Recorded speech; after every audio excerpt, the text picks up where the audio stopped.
I gave her time, but she gave herself to someone else. The worst betrayal doesn't come from enemies. It comes from friends. I waited for her success. This is what I got in return. She asked me to wait. I didn't know who she was waiting with. If patience was love, then why did it hurt like this? I stayed for her rise, unaware I'd be left behind. She sat on bed, laptop glowing with acceptance. "This changes everything," she said. I smiled. Young and steady together. I stayed. She hugged me. I won't forget. I believed. Polite distance, calls, messages, smiles on screens. I supported without pushing. After shift, alone with our photo, all smiles. Felt lucky. She mentioned our friend, no suspicion. He checked on her. "She's okay," he said.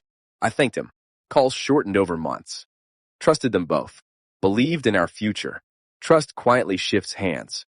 Gave her success time, unknowingly giving up my place. Distance didn't shout. It learned how to whisper. At first, I defended her absence like it was my job.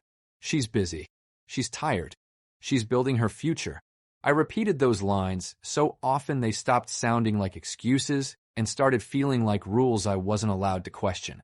Her calls came later now. Sometimes not at all.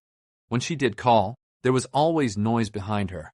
Laughter, traffic, voices I didn't recognize. She spoke faster, sharper, like someone who had learned how to survive in a place that didn't wait for feelings. I listened. I always listened.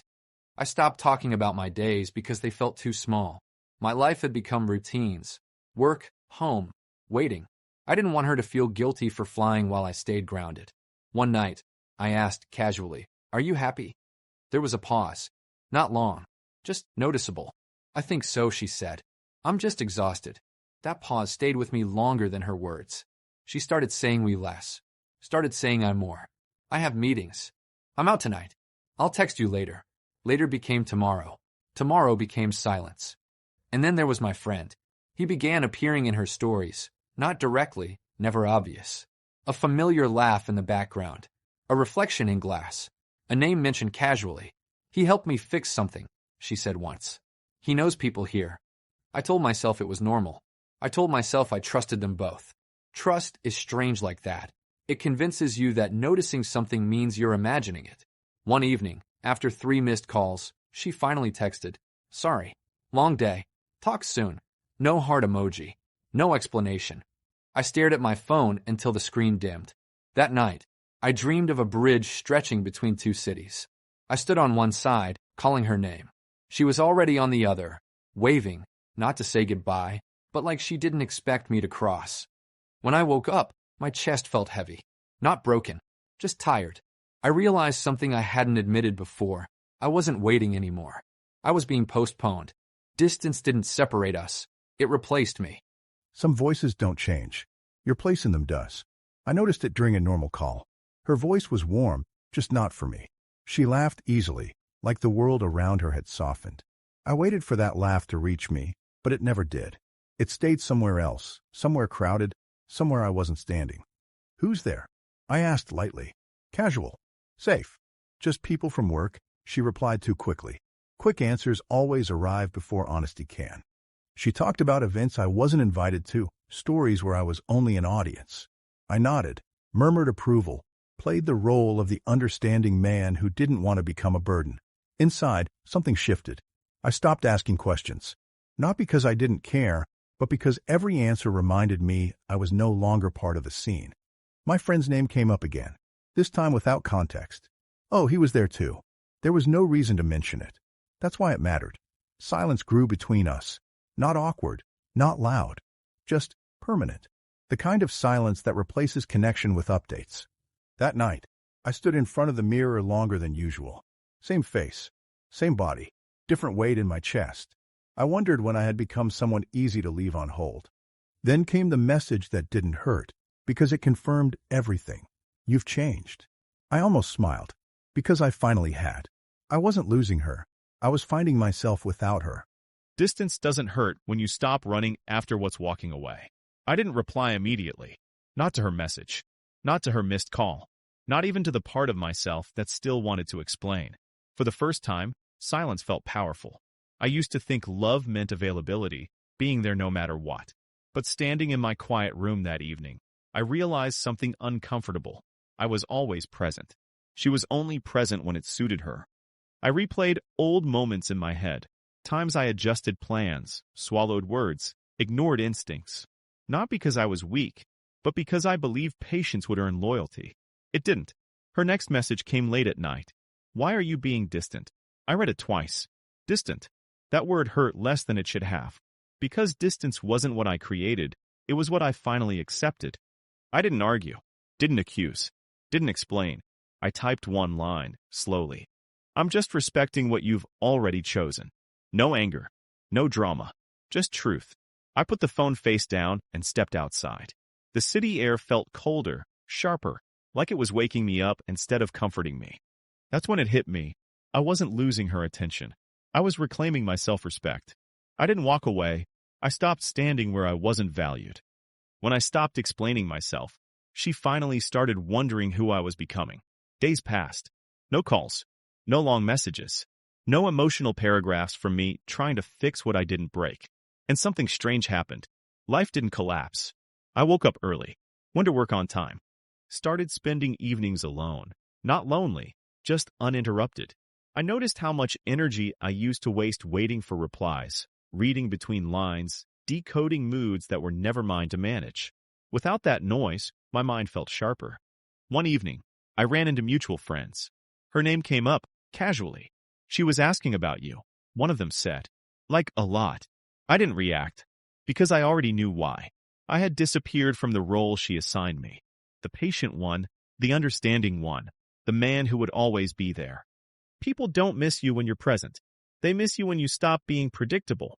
That night, she finally texted again. You've changed. I stared at the screen for a long time. She was right, but not in the way she thought. I hadn't changed to impress her. I had changed because I finally chose myself. I replied with one sentence. I didn't change. I just stopped shrinking. For the first time, I didn't wait to see if she replied. Small blue diamond, end of chapter 5 line. The moment I became unavailable, I became unforgettable. Patience has limits. Betrayal doesn't knock. It walks in silently. I thought I had time. Time to grow. Time to wait. Time to let her rise. But some truths cannot be delayed. It came on a Thursday evening. The casual, innocent kind of message from someone I trusted. She's with him. The words didn't sting at first. My brain refused to believe it. She was building her future. She had ambitions. I had faith. But the evidence arrived like a cold wind. Photos, social media stories, subtle updates from friends. Her laughter, not with colleagues, not at events, not in city lights. It was with him, my friend, the same friend who used to check on her, help her settle, appear innocently in the background. I felt a weight in my chest. Not heartbreak, not anger, just acknowledgement. I realized then my patience had not earned loyalty. It had only given her the freedom to replace me.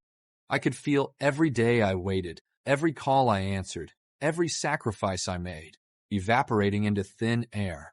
The betrayal didn't come with drama. It came in silence, in clarity, in the uncomfortable truth that I had been too polite to notice the cracks forming beneath our foundation. And in that moment, I decided I would no longer be invisible. I would no longer be a placeholder. I would reclaim what she couldn't give, my dignity. Small blue diamond, end of chapter 6 line, patience is a gift, but betrayal is a debt you must pay yourself. You don't need anger to be feared. Silence can speak louder than screams. I didn't call her. I didn't text. I didn't announce my awareness. Instead, I prepared. Every meeting, every conversation, every interaction became deliberate. I watched the world shift subtly around me. The way people noticed when I no longer expected anything, when I no longer apologized for being who I was. The first confrontation didn't happen with raised voices. It happened at a casual lunch, in the neutral territory of mutual friends. She smiled at me, bright, confident, as if nothing had changed. I nodded, not cold, not warm, just measured. Her friend leaned in, whispering something she assumed I wouldn't hear. I did. The friend's eyes flicked toward mine. My gaze didn't move.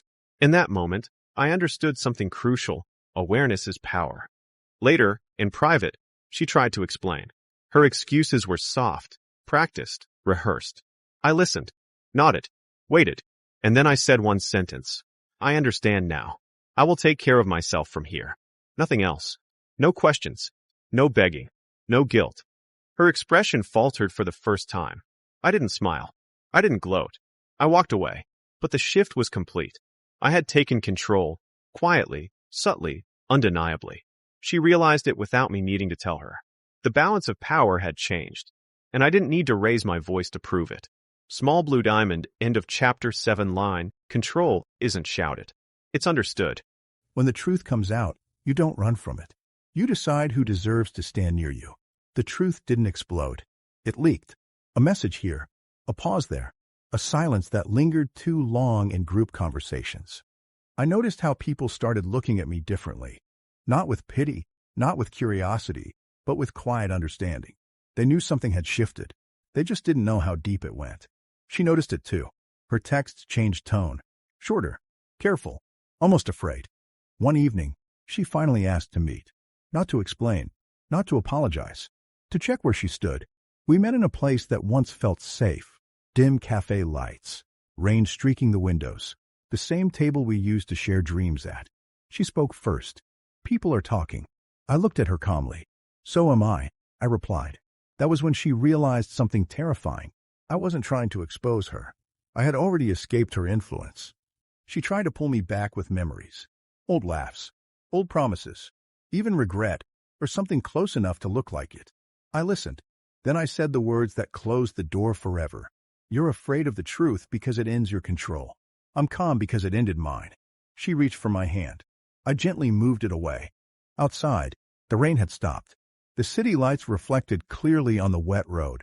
No distortion, no blur. That's when I understood. Exposure hurts those who lie. Freedom belongs to those who walk away.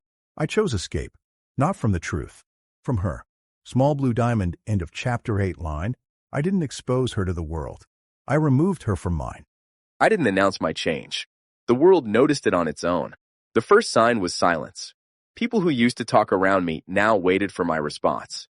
Conversations paused when I entered rooms, not out of fear, but attention. I hadn't changed my clothes. I hadn't changed my face. I had changed the way I stood. At work, decisions I suggested were no longer questioned. They were written down, executed, repeated.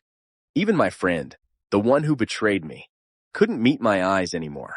Not because I threatened him, because he remembered who I used to be and couldn't recognize who I was now. One afternoon, I passed her in public. She looked at me like she was seeing a stranger wearing my skin. Taller, quieter, unreachable. She didn't approach. She didn't call out. That's when I understood people don't respect pain. They respect what survives it. That evening, I stood alone on a rooftop overlooking the city. The lights below pulsed like a living system, indifferent, moving forward. For the first time in a long while, I wasn't trying to prove anything. I was already seen. Small blue diamond, end of chapter 9 line. I didn't rise loudly. I rose undeniably. I didn't win her back. I won myself. I stopped checking who watched my stories. Stopped wondering who regretted what. Some victories don't look loud. They look peaceful. The city kept moving, but my life finally felt aligned. Mornings weren't heavy anymore. Nights didn't echo with questions. I slept without replaying conversations that would never change. People assumed I must feel lonely. They were wrong. Loneliness is wanting someone who doesn't choose you. Freedom is choosing yourself without apology. I built routines that respected my time, work that respected my value, silence that respected my mind. One evening, I received a message from her. No long explanation, just a line. I hope you're happy now. I read it once. Didn't reply, not out of anger, out of completion. Because happiness no longer required her acknowledgement. Weeks later, I saw them together, her and my former friend, still circling the same life, the same patterns. I felt nothing, no bitterness, no pride, just distance.